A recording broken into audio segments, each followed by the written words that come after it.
A partir del segle XIX, l'arribada d'estiuejants a la vila per passar-hi les vacances d'estiu, tant pel clima com per la proximitat amb Barcelona, va promoure la reforma d'antigues cases i la construcció de noves residències.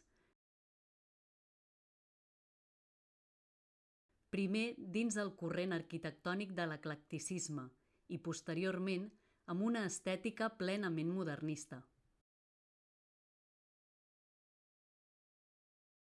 El Casal d'Aurella va ser construït el 1848 per la família Arenas Riera.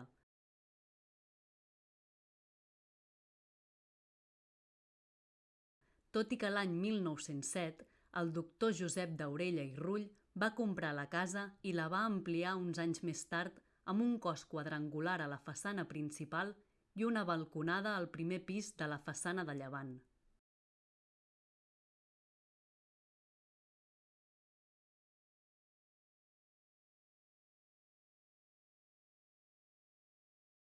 L'any 1973, el seu fill, Santiago d'Aurella de Rull, va donar el casal a l'Ajuntament perquè es destinés a activitats culturals.